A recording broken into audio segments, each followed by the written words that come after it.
ден, драги ученици! Добре дојдовте во Училница. Јас сум Горбуќа Елију, предавам македонски јазик во Основно училиште Истикбал Тетово. Денес ќе имаме нова наставна единица за глаголска именка.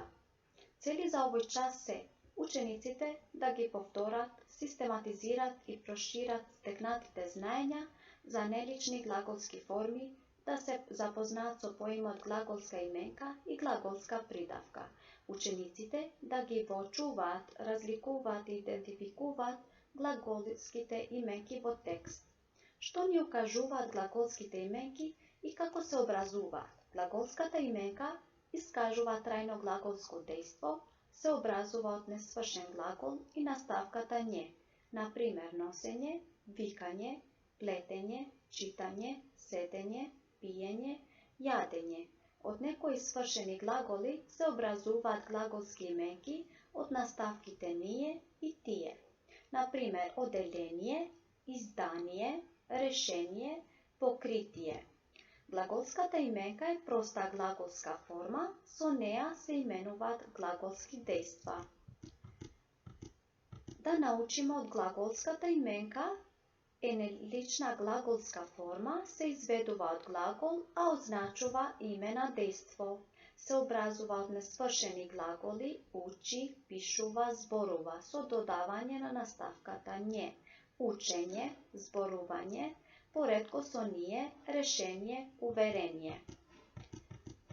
Значи, глаголската именка се образува од несвршените глаголи, учи, пишува, зборува, и со додавање на наставката ње и ние.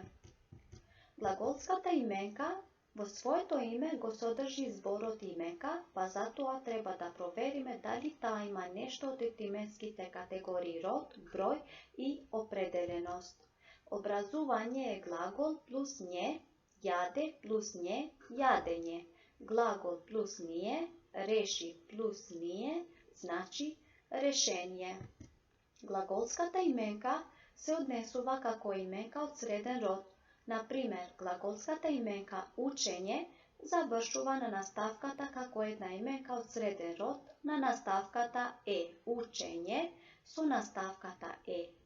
Дете, пиле. Тоа значи, кај глаголските именки ќе ја разликуваме и категоријата број, тие имаат еднина и множина. Јадење, јадења. И определеност, тие ги имат формите со три вида член, јадењето, јадењево, јадењено, јадењата, јадењава и јадењана. Граматички категории по род и број. Род, среден род, значи тоа јадење, среден род, јадење, тоа јадење, а по број еднина и множина или множинска форма. За еднина имаме јадење, а за множина имаме јадења.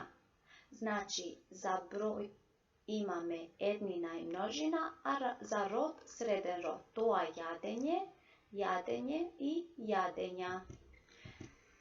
Се образува од несвршени глаголи. Време е за одење, време е за решение. Вежби јаде, учи, оди, реши, увери, заседе.